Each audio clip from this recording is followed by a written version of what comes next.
It's not been a vintage year in terms of betting turnover for the Booker, and perhaps that's because the critics damned the shortlist with faint praise. When that shortlist was originally announced, we made Alan Hollinghurst 6-4 favourite. That's where the early money went. The late money came for James Kelman, who overtook him and finally became even money favourite. And the stop press, really late money, came for Reef right at the death at 5-1. If I had to pick, I'd go for Hollinghurst to win. It's a very, very good list. It's varied, it's international, it's, you know, the books are all beautiful. You have Abdulrazak Gurnah, you have a book about chaos theory and cooking, you have, I mean, it's vast. I like the list. I thought it was at least as good as other years, and a sort of wonderful combination of intellect for the intellectuals, purity for the pure, and filth for the filthy. So I thought it was a good list. There's one book of the 6 that I recommend to my friends, which is Reef. It has a lot of charm. It's a very short book. It's not really a novel, it's a novella. And a short book is very easy to write, but it has charm and it creates a very vivid picture of Sri Lanka in the 1960s. I like the Hollinghurst book. Yeah, I think it's a wonderful book. Very brave, beautifully written, and fantastic book. The one that I like best is Jill Paton Walsh's The Knowledge of Angels. I think it's very well written. It's a delightful fable, a very interesting fable that deals with atheism, with belief, with rationality. And I enjoyed reading it very much indeed. I thought in the end that James Kelman's novel mugged me a bit, so tonight I'm backing Alan Hollinghurst's The Folding Star, which I think is a very strange and alienating and melancholy novel. A beguiling alternative would be The Reef, and if the other 3 win, any of the other 3 win, I'll eat my hat.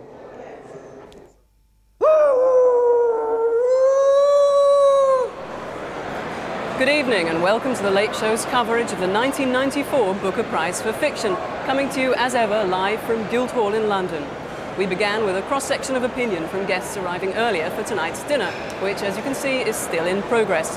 In just under 50 minutes, this year's winner will be announced by Professor John Bayley, the chairman of the judging panel. As well as the prestige and the publicity that come with the prize, the winner also receives a cheque for £20,000 and the promise of increased sales. But it's unlikely that this year's winner will be able to bank on matching last year's, Roddy Doyle's Paddy Clark Ha Ha Ha, which was the biggest seller in the history of the prize. Before the winner's announced, we're going to hear from each of the 6 shortlisted authors, and Sarah Dunant will be discussing the books with our own panel, who are right here in Guildhall. Well, as with most Booker Prizes, this year's unfolded with its own built-in controversies. The first one broke just before the announcement of the shortlist, when it was revealed that one of the judges, James Wood, had failed to declare an interest in an author under discussion, the interest being that she, Claire Massoud, was his wife. No sooner had that fuss died down, her book didn't make it to the shortlist, than the chair of the judges, John Bayley, made his own declaration about how little he thought of most contemporary fiction. At best ambitious, at worst pretentious, only to find himself attacked in turn by a former judge, Victoria Glendinning, who suggested that Bayley, at the age of 69, was perhaps just too old for the job. All of which, of course, kept the Booker in column inches, but unlike previous years, seems to have done little to promote the books themselves. Hence last week's headlines that this year's shortlist just wasn't selling, which for a prize one of whose central aims is to increase sales of serious fiction led others to wonder if this said something about the state of contemporary literature or just these particular 6 books. Something which no doubt our own panel of Tom Paulin, Germaine Greer and Antonia Byatt will have things to say about when they come to talk about the shortlist in a moment. But first, back to Tracy MacLeod and those 6 novelists. Thanks, Sarah. Well, 5 of the 6 shortlisted authors are here tonight. The rest of the gathering is made up of people from publishing, business, politics and the media, including some well-known names. Iris Murdoch is here. She won the Booker Prize in 1978 with The Sea, but tonight accompanies her husband, John Bayley, the chair of the judges. From the world of politics, there's Kenneth Baker, former chairman of the Conservatives, and himself the compiler of several anthologies. From the arts, the actors John Thor and Sheila Hancock are here. The writer and former chair of the judging panel, P.D. James. And 1991 Booker Prize winner Ben Okri is back, this time under more relaxing circumstances. And now the shortlisted authors. The only one of the 6 who isn't here tonight is George Mackay Brown, who at 73 has lived for most of his life in the Orkneys, where he'll be watching our coverage tonight. He describes himself as a poet and storyteller, and his shortlisted novel, Beside the Ocean of Time, is set, like most of his work, in the Orkneys. William Hill's closing odds on it were 6-1. Romesh Gunesekera is 40 and grew up in Sri Lanka and the Philippines, but now lives in London. Reef, his first novel, is a coming-of-age story set largely in Sri Lanka and closed with the bookmakers at 5-1. Abdulrazak Gurnah was born in 1948 in Zanzibar, Tanzania. He now lives in Britain and teaches English at the University of Kent.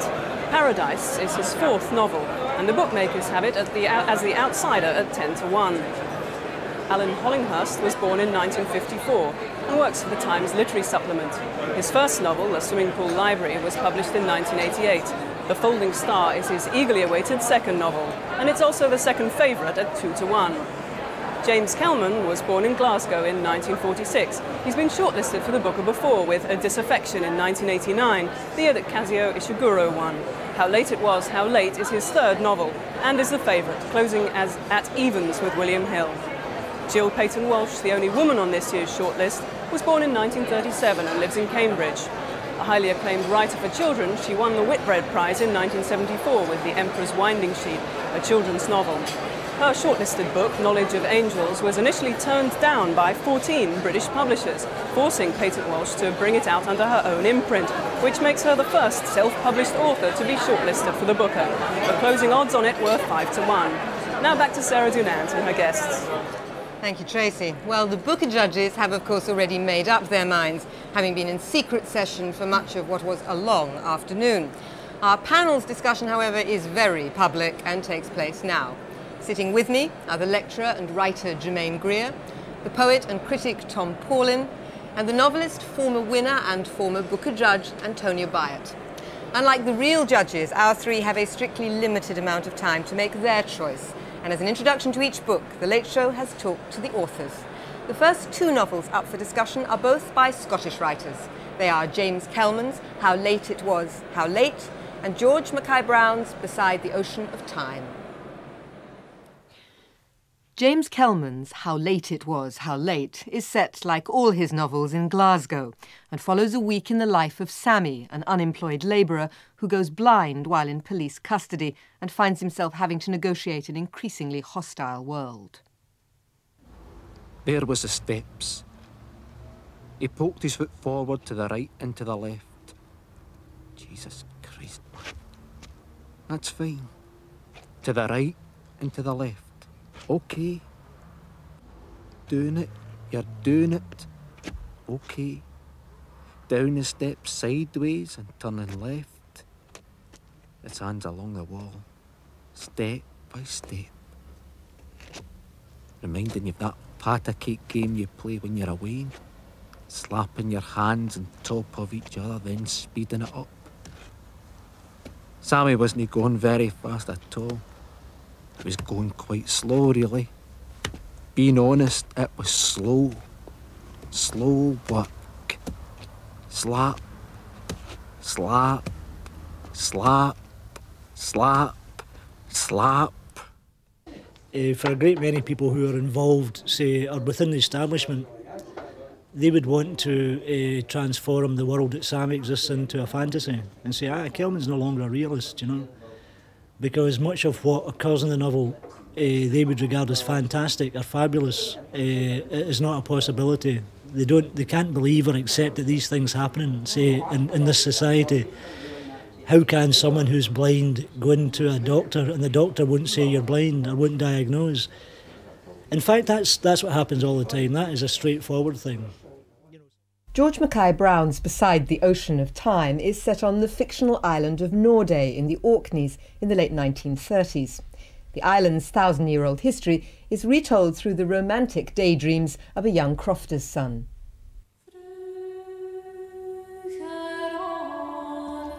It's the imaginations of a boy called Thorfinn Ragnarsson, who lives in the island of Nordé, which is a kind of composite mythical island in Orkney.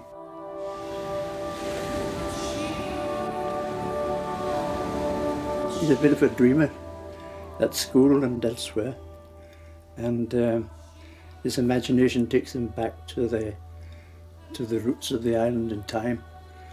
to the Broch builders, with Stone Age people.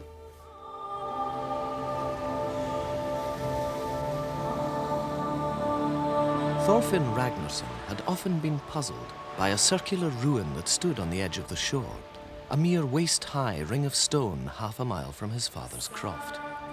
Nobody in Norday was quite sure what the structure was.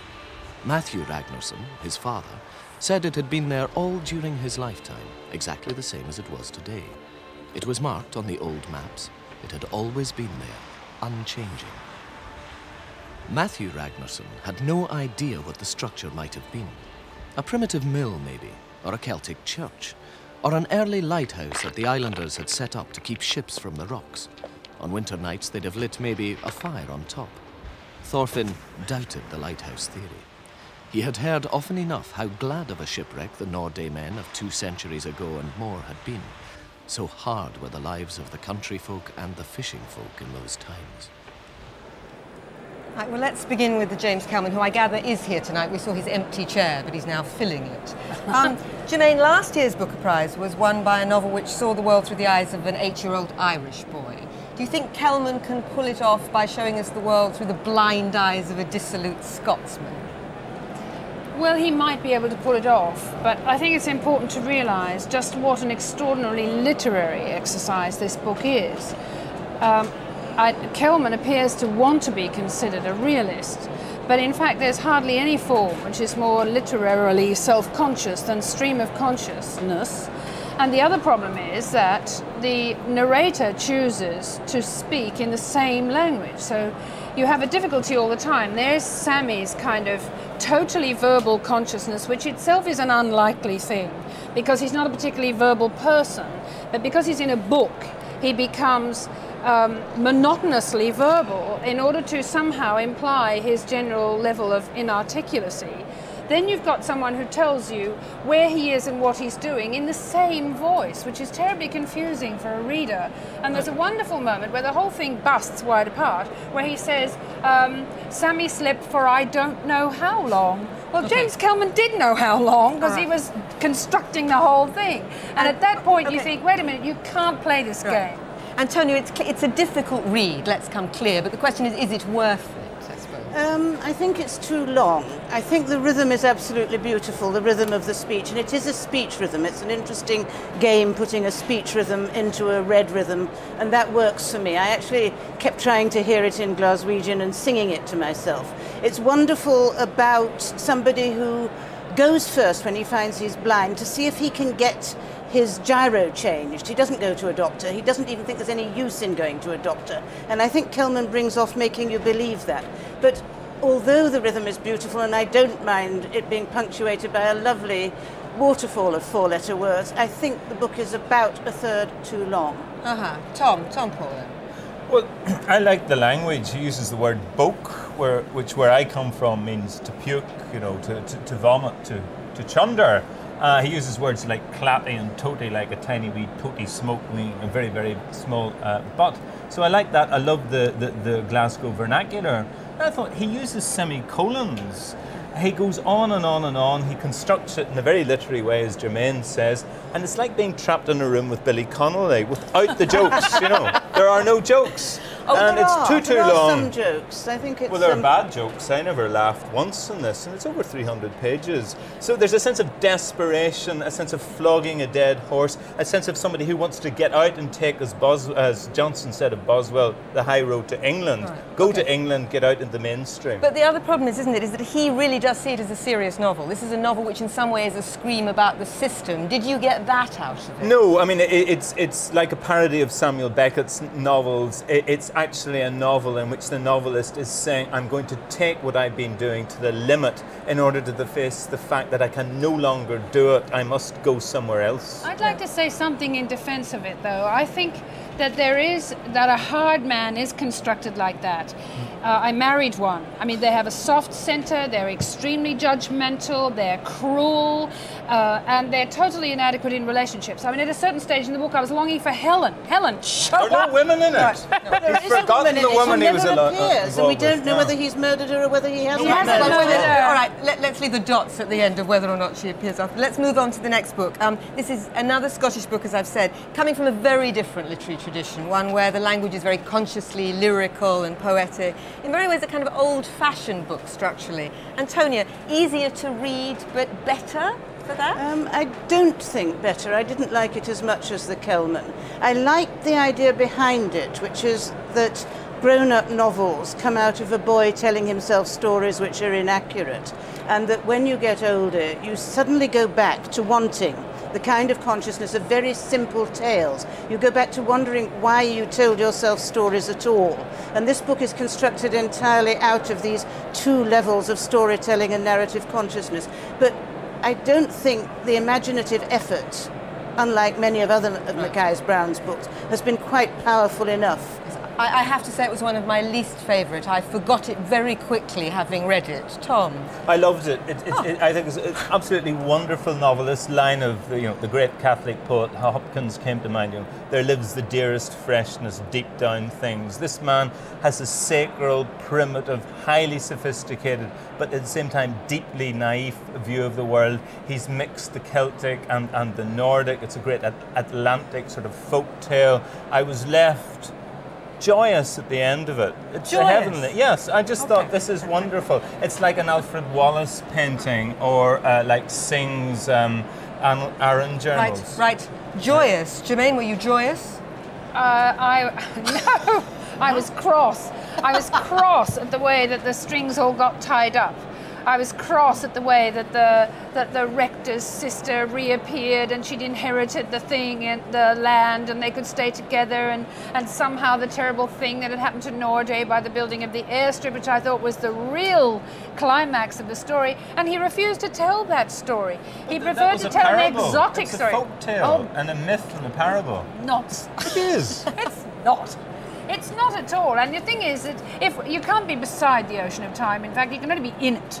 And the whole thing about that was that Nordé had to deal with that too. But he flunked that and went back into a kind of romantic twilight instead of really biting on that story, which was there to be told. Okay, let's leave him in the romantic twilight here. Let's move on to the next two books. Set in Sri Lanka and East Africa, and telling two very different stories of young boys coming of age. They are Romesh Gunesekera's Reef and Abdulrazak Gurnah's Paradise. Reef by Romesh Gunesekera is a kind of love story told in exile. From London, Triton recalls his growing up in 1960s Sri Lanka, working as a houseboy for a marine biologist. Through his admiration for his master and his work, young Triton comes of age.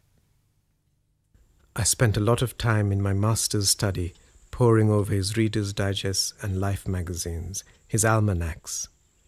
I liked to sit unfettered in a room of my own, emptied of all the past, nothing inside, nothing around, nothing but a voice bundled in paper, a pattern of marks entering my own stillness.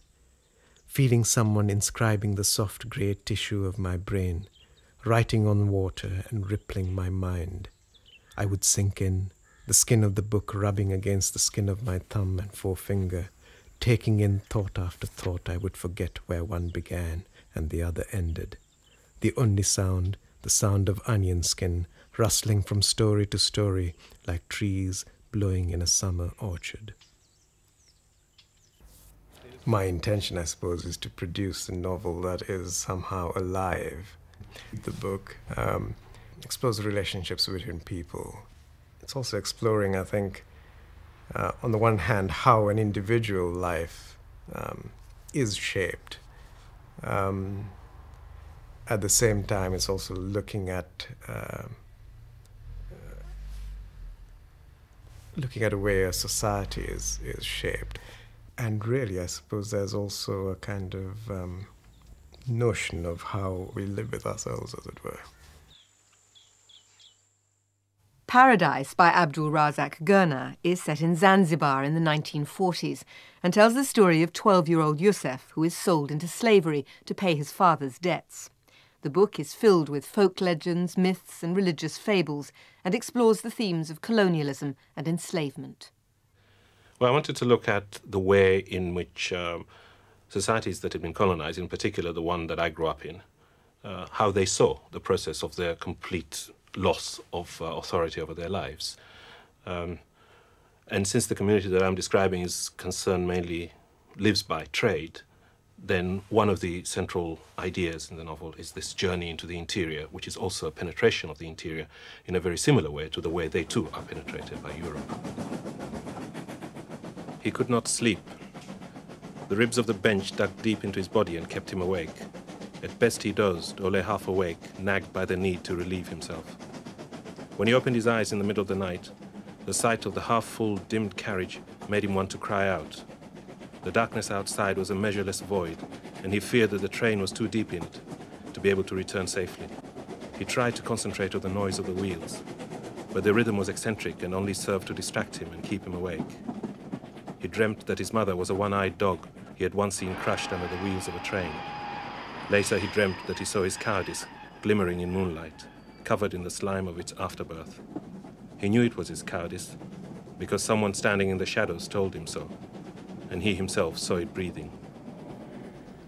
Right, let's start with Romesh Gunesekera's Reef. Tom, this is a first novel and it got some very good reviews. Were you impressed? Yeah, wonderful. I mean, this is the Pacific novel, as Mackay Brown's is the Atlantic novel. Lovely, subtle, sensuous atmosphere, beautiful surfaces. It's like a Wallace Stevens poem. In other words, it's like a sort of prose symbolist poem about art, about cooking, about the sensuousness of art. I thought it was absolutely heavenly, and it creates this idea of the great good place, which is lost through emigration, which is recreated, which is other than the place you experienced when you were growing up there, but which is held on to as the imaginative inspiration for the novel. So I thought it was great. Right. Well, Jermaine, it's been compared with a former Booker Prize winner, which I know that you disliked, which was Kazuo Ishiguro's Remains of the Day. Do you think it's better? Well, I think it's Out of Ishiguro by Rushdie. It's a slippery little book, I think. One of the things I don't like about it is it panders to the notion of the colonized world as exotic. It's self-consciously exotic. I think it's probably a brilliant idea to cross a novel with a cookbook, because cookbooks outsell novels by millions. But it still remains that, to my way of thinking. It's the community he's talking about is the burgher community of Sri Lanka. They're actually a European, a Dutch and Portuguese community. And there are lots of things about it that don't work. I mean, Miss Neely, it seems to me, would make sense if she was a boy. She's certainly not a woman. I don't know what she is. She's kind of clothes horse, and he can't really deal with that relationship. I think there probably is a book, a serious book about Sri Lanka in Gunesekera, but this is not it. Right. Anthony, it is quite a slight book. Is it a big enough book to win a big prize? It's a very beautiful book, and I shouldn't be sorry if it won a big prize, but I think Romesh Gunesekera will write a bigger and a better book. I think it's an extremely accomplished book, and I think he knows perfectly well everything that Jermaine has said. I think he is creating the charm and the exoticism in order to say, but this is not what things are about, not what I am about, not what writing is about, and yet he does it beautifully. I think it's a very poised book, and I think it's a very intelligent book about human emotions as well. Tom? Well, no, I just thought the exoticism is always, if you take this the kind of writing that Jermaine's talking about, from the outside, but this is from the inside. This is an ontological novel. It's about being. It's about a certain kind of perfection. It's got strange atmospheres in it that I've never met in any kind of novel before. I think it's very, very beautiful, very subtle. There are things that don't work, like when the two central characters go to England at the end. I don't think that works. I'm not sure about the love affair, but I think by and large, it's wonderful. Well, the reef itself is absolutely beautiful. The idea of the reef outside, which the master ought to be studying, but he gets mixed up in sex and cocktail parties. Okay, well, we're clearly very seduced by Reef. This is very interesting. Let's move on to the second book of this pair, which is Abdulrazak Gurnah's Paradise, set in East Africa, again in the past, in the 40s, again a story of a young boy growing up. Germaine? Well, I think it partakes of this same thing of making exotic something which probably ought to be experienced in a more straightforward way. It's still the black man in the bush. In this case, it's the black Muslim trader going up country in a kind of version of the Heart of Darkness, except in this case it's not as the heart of something else. But the story doesn't have the courage to pin itself down anywhere. It occasionally makes gestures to German East Africa, to Tanganyika or whatever it was called in those days, and occasionally invokes what the invasion felt like. But I think we're still stuck with this intermediate character, the beautiful boy, the Joseph, who's going to redeem everybody just on account of his beauty. And that ties into the way both these writers have used rhetoric in a beguiling kind of way. But in the end, I feel as if I'm clutching at shadows. I'm being mocked by this book. And it's also true that both writers use the young boys to perceive a present happening, which can only be perceived obliquely because the narrators are young boys. They never face that fully. I don't see why they shouldn't write novels about young boys. I don't see what Germaine is complaining about at all. People throughout history have written novels about young boys, and it seems to me that Abdulrazak Gurnah's book is completely different from Romesh Gunesekera's because it isn't really about youth. It's an extremely sophisticated novel about all the things that go on in your mind, which include layers of fairy tale, layers of religion, layers of bumping up against other religion. We as Westerners think that African novels ought to be about the arrival of the Germans. Just as Germaine has said, it isn't. It's about the consciousness of being a Muslim in a society where you bump up against spirit religions. You want your life to stay as it was, and you want it not to. It's very complicated. Tom, would you Antonio or Germaine here? Well, no, I don't know whether we're agreeing or disagreeing. I think I'm with Germaine, really. I mean, I think the problem is you're led into it thinking there's going to be a big colonial focus. Now, there isn't really. And the problem with this novel, which is very well written, creates its own fictional world and holds you in it as you read, is how does this novelist go beyond Chinua Achebe's great seminal founding novel, Things Fall Apart, and actually show a traditional society disintegrating under the impact of colonialism. Now, he doesn't, because he doesn't, as Germaine says, really face the fact of the German colonists. They're on the fringes. But all novels nowadays by persons of African origin or from Africa are about the colonials, about the arrival of the people from the West. This is actually a novel about the enslavement of a black man by a black man. But it's a Western literary form, so well, that's by all definition right. it's Can got he not to be make a about beautiful hybrid? He's mixed up Conrad, he's mixed in the Arabian Nights, he's mixed in the Quran, he's mixed in the Bible, and you're telling me he ought to be doing something else? No, very briefly, Germaine, very briefly. It is a beautiful hybrid, but this also means you can have the cop-out because it's an intermediate type. It is not simply that he's a young boy, he's a beautiful young boy, and he is the plot. Of course, he's Joseph with Potiphar's wife. He has to be. Now you have to stop because otherwise the last two writers will feel we have not done them justice. Right. Which brings us to the final pair of this year's shortlist. Jill Paton Walsh's Knowledge of Angels and Alan Hollinghurst's The Folding Star. Jill Paton Walsh's Knowledge of Angels takes place on a fictional medieval island where the discovery of a wolf child and the arrival of a stranger set off a chain of events which lead the book and its characters to a series of metaphysical and religious debates. Knowledge of Angels is supposed to be a practical example of the potential conflict between being certain of your own beliefs and being tolerant. The great scholar Benedicts sat at the window of one of the highest painted caves, bent over the works of the fathers day by day, indifferent to his fame for sanctity and learning, having long withdrawn from teaching and disputation, devoting himself single-mindedly to his great treatise on the knowledge of angels. He laid down his pen and closed his eyes. He saw visions of angels at work in every moment of creation. Their hands flexed the tops of branches of the trees to raise the wind. Their delicate fingers unfurled the scrolled leaves on the fig trees and silently opened each blossom on the almond boughs. They poured the springing torrent where it flowed. They stirred the sea and raised the breaking waves. They drew the curtain of nightfall across the sky and lit the lamps of heaven day and night. There is a philosophical debate. The debate is about whether you can prove the existence of God by the use of reason. The arguments in question are very beautiful, even if not valid, and they have a certain resonance that interests me. The Folding Star by Alan Hollinghurst explores the world of Edward Manners, a disaffected gay Englishman in his 30s who goes to live and teach in a Flemish city, only to fall hopelessly in love with one of his pupils. Well, the principal theme is obsession. It's a book about sexual fantasy. It's a book about being fixated on some unattainable object and about all the other things which fill up the space when you can't have the thing you want. It's a book about time, I think, and time passing and nothing happening. And it's about people living their lives very intensely inside their own heads, but without anything very obviously happening to them externally. It was a turning point in my life, this second sighting of Luke.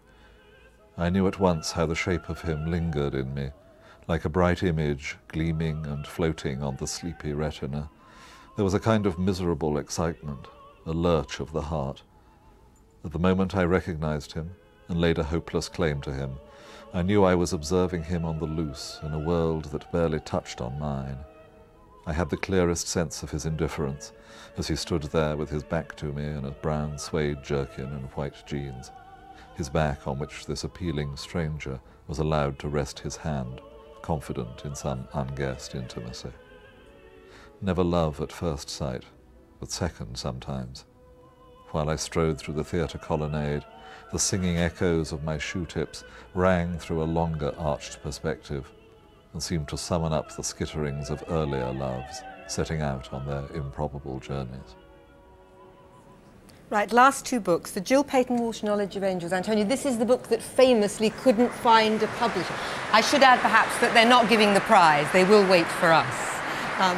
Couldn't find a publisher. Would you have published it? Well, I was sent a proof and decided it was the kind of book I didn't like and I wouldn't read it. And then when I got it to read now, I actually read it with intense pleasure. Well, not intense, but considerable pleasure. Partly because I like nasty moral problems, and I very much like the first 2 or 3 pages. I don't, in the end, like very clear-cut, simple fables. And in the very end, this is a fable about the evil done by men desiring to do good, which we can't be told too often. Look at the case of Salman Rushdie, as I'm sure Jill Paton Walsh intends us to do. It's a strange book that reminds me of the historical novels I read in my childhood, but it's got an edge that's not quite that. It is a very difficult thing to do, isn't it? To create a book which is a good compulsive read and deals with the kind of big metaphysical problems. Tom? Well, Antonio's saying, you know, childhood novels, historical novels. It reminded me of a book I'd forgotten, The Viper of Milan. It's a children's book. Yeah, by Marjorie Bowen. She wrote it when she was 14, about 100 years ago. It greatly appealed to Graham Greene. It's supposedly about evil. So is this supposedly about it. It should never be on the list. It's been lacerated in the recent issue of the London Review of Books, quite rightly, as the hype of it. It's ridiculous. I mean, it's shocking that we should be talking about it. I've no more to say about it. Clearly. Jermaine? I thought it was a shocking book as well. I was shocked to the core. I can take it being Mallorca. It's Mallorca and not Mallorca. It's 1450 and not 1450, but it's written for the 20th century. But the proofs of God these days are much more interesting than that. And it's full of things that are absurd, like the woman who's supposed to take a beaker of milk, cow and gate, out of her shawl to feed to a newborn. Gypsies who don't marry, muscles that need to be opened, wheat that grows under figs. And the thing that makes me cranky about it is that it hasn't got any imaginative commitment to the place that it has invented. It skirmishes with the arguments, it messes about with the time and place, and it shifts the goalposts, even in the way it decides that the story is going to come out. I think that it is a pretentious little book, and an overweening little book, and I'm astonished that it got this far. Perhaps I should frankly. stop you before you go on. I enjoyed the first half of it very much. I then found it intensely predictable, but I will say a word for it. It began to be predictable. The fate of the wolf child, who is experimented on to see if she will form the idea of God if nobody tells her about it, was predictable from the beginning. The whole thing has a very clear-cut shape, and you feel pushed around, but you always do by fables and allegories. Right. It is about the impossibility of religion now, and it in many ways, read sort of side by side with the Gurnah, it becomes quite interesting. Right, we should take them in tandem, the two books. Let's move on then to the final book, which is Alan Hollinghurst, The Folding Star. Now, this is a big book. It's the biggest book on the list in terms of sheer weight. It's also rather ambitious because at one level it's clearly a literary novel, but it's also a controversial one because it deals very frankly with gay sexuality. Tom, what did you make of it? I thought as a polemic against, you know, the heterosexual novel with lots of heterosexual sex scenes in it, it was interesting. I thought descriptively it was very acute, very subtle. There was an essayist address to the subject. I was unsure about the actual relationship in that there is this teacher who's fallen in love obsessionally with this young pupil who's a young man of 16. And I thought, yeah, this is like Hazlitt's Liber Amoris. It's about obsessional love, as Alan Hollinghurst said. It's about sexual fixation. But at the same time, it doesn't face the central moral dilemma, which is that the older narrator is seducing the younger person and gives to the younger person power, but actually the older person has the power, yes, as is always the case. But clearly that was partly intended, the examination of just that within the book. Germaine? You know, I think there is a bitter subtext in this book, which at first you might miss, I think. It really is the last frontier. It's an intensely masculinist novel. The fact that the love object happens to be a boy is neither here nor there. I mean, his job is to be penetrated. He is the boy with two bottom lips. He is the boy who's called Luc, which is cool backwards. It takes place in the town that dare not speak its name, which is Brugge, which is an anagram of a well-known sodomitical expression.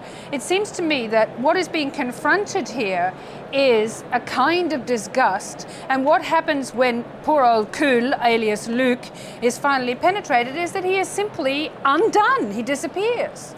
And there's also a pornographic refusal to admit how difficult these relations are to set up and maintain. It has the same kind of easiness. It starts off being satirical about the hero to some extent, and then he becomes super dick, and he does it to everybody. Yeah. Antonia? I don't think it ever loses its distance on the hero. I think the more successful he becomes, the more the book, in an extremely subtle way, is terribly worried about what he is doing and what he is, and the more deluded he becomes. It reminds me very much of Lolita. It's the same kind of book as Lolita. Did you not find it genuinely compulsive as that sexual obsession unfolds? Yes, I did, but also I started questioning what the word love can mean in a society of gay bars and rushing into parks over fences to pick people up and playing music and making love to anonymous strangers with zips all over themselves. And it made you think of the whole vocabulary of romantic love all over again. I mean, the other person it reminded me of, besides Nabokov, is Proust. It's about Proust following Albertine as a young girl along beaches. Well, they're two very big names to put it against. Well, it's a very ambitious book, and yeah, the writing is beautiful. And I do think, but I do have some doubts, that the author has a distance on the morals of his character. Very brief last word, Tom. Well, supposing it had been about a 16-year-old girl, then I think there would have been real problems that would have been about, well, at the very least, sexual harassment, and I don't feel that ethical dilemma. But imagine it was written by a woman or a straight man, it would have been reviled. That is an extremely alienating view. But he's nevertheless giving a view of the society that he lives in and sees and experiences at some level. What is wrong with that? But we're depending on it being placed somehow. And Antonia thinks it might be, and I think it might be too, but in a cold and revolted way in the end. It abandons itself, that book. Well, both of his books have got an episode in the past where somebody quite terribly betrays somebody through homosexual love, which is suddenly held up as a kind of parallel. And this, I'm not going to give away the plot, but this again happens, and suddenly you're walking away back down a corridor thinking, my God, this kind of obsession after all can cause death, can cause horror. It isn't just love. All right, let me draw you to a close on the 6 books. We have a brief moment before we hear the winner. It is true to say that for some reason this particular shortlist has not done well commercially. It has not sold very well. Now, what's the problem there? We've been rather enchanted by a lot of these books here. Is it these books? Is it the judges? Is it the prize? What is it? Jermaine? I am not sure. I think it might be the problem with the novel these days. The novel has lost the old something rotten in the state of English fiction. The novel has lost its appeal to most ordinary people. They would rather read genres where they know what's going on, where they know how to play the game.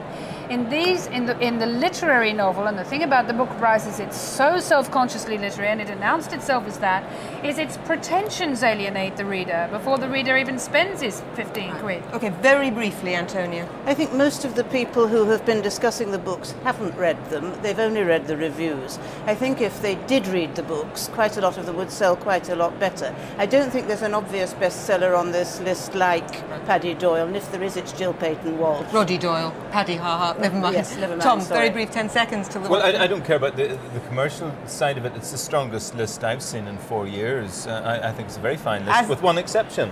Yeah. Which we Don't go into it again. Don't go into it again. And that closes the discussion from our panel tonight. It is now time to go over to Tracy MacLeod, as this year's Booker Prize winner is about to be announced. Yes, Sarah, the moment of truth has arrived, and the chairman of Booker PLC, Sir Michael Caine, will now invite John Bayley, chairman of the judges, to announce the decision.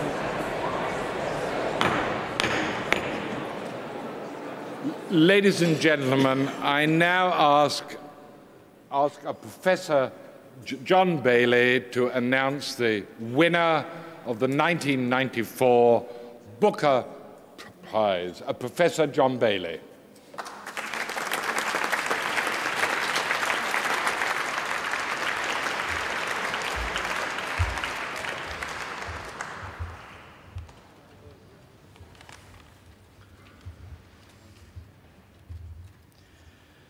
That wonderful, pungent and sparkling speech from Sir Michael Caine is a difficult act to follow. It's a privilege for the members of the Booker Prize judging panel to be with you tonight and to be awarding this prize, much the most important and prestigious today on the British and Commonwealth literary scene. This year has been a especially notable one, both from the sheer volume of the entries submitted, 130 of them, and more importantly, from the evidence of the continuing richness and variety in the art of the novel form today, which they demonstrate. It seems likely, probable in fact, that the annual awarding of the Booker Prize has done a great deal to keep it in that happy condition. From such a richness and such a variety, it was not at all easy to select even a short list, and we've had regretfully to leave off it many accomplished and promising novels. Our final choice has fallen on 6 that indicate in the clearest possible manner the variety of good fiction that has come our way in the course of judging the prize. As it happens, we've only got one of what I might term the metropolitan novelist, and that's Mr. Hollinghurst with his book The Folding Star. We have a splendid writer and poet from the Orkneys, George Mackay Brown, with his epic tale, Beside the Ocean of Time. We have Mr. James Kelman, a Glaswegian, with a remarkable story of a down and out in that city. We have Mr. Romesh Gunesekera with Reef, a beautifully crafted story from Sri Lanka. a Mr. Abdulrazak Gurnah, whose brilliantly colourful offering, Paradise, is about growing up in Africa. And finally, we have Jill Paton Walsh's Knowledge of Angels, from a novelist living, I believe, in the English Shires, who has successfully published her own book, which is full of marvels and metaphysics from the Middle Ages. From such a list, it has been difficult indeed to pick a winner. But after a great deal of discussion, some of it quite painful, argument, and frequent readings, our final choice has fallen on Mr. James Kelman.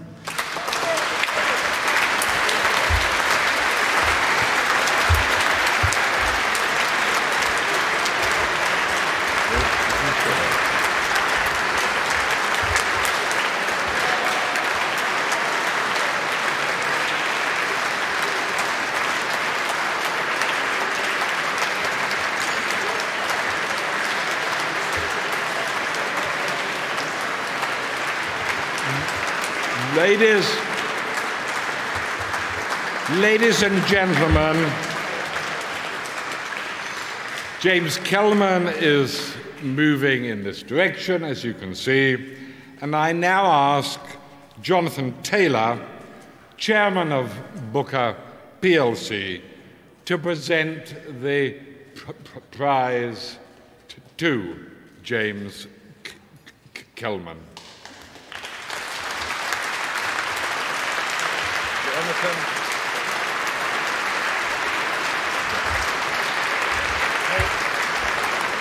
Okay. Well done. Very well done. Splendid. Well done. Can we move on? Okay. Catch the check. Good to see you again. Okay. Lovely. Well done. Great book. Could you show it one more time? That's this way, sir. And this way, sir. And to me here, please. This way, please. That's lovely. Thank you. Good. There you are. You've been photographed more times. Yeah. James, you've got to say please a few have words. some words. Okay.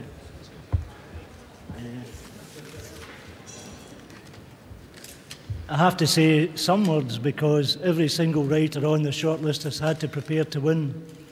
Every writer. So the first thing that I would like to say is my own solidarity with the other writers who have spent so much time having to work out what they would say in the event of.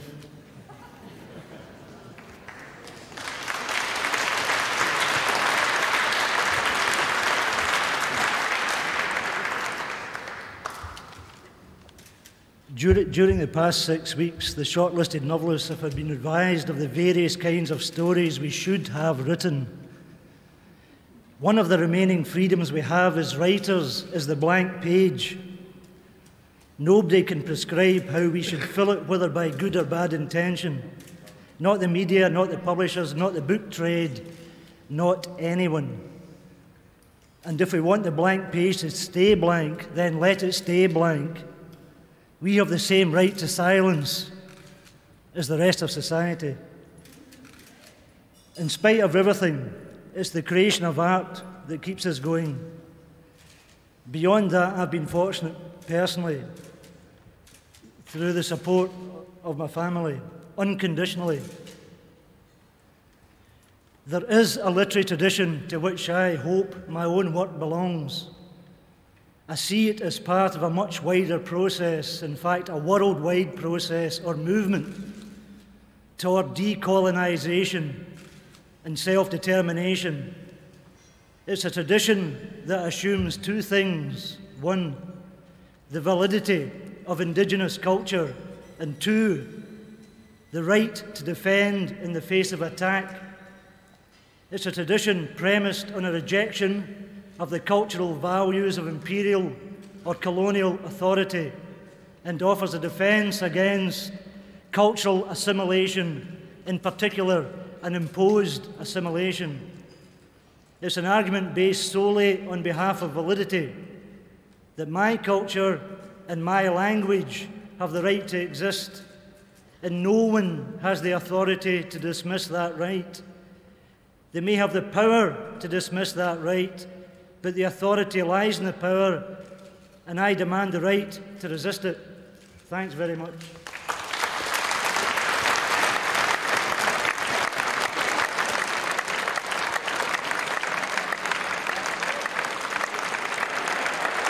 James Kelman, the winner of the 1994 Booker Prize for Fiction. Just time to go back to Sarah and guests for a quick reaction to that winner.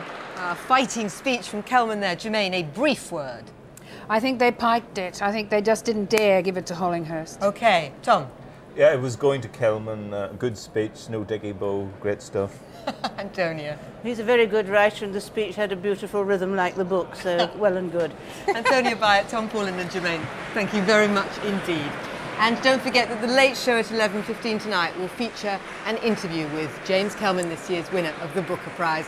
But from the Booker at Guildhall and all of us here, good night.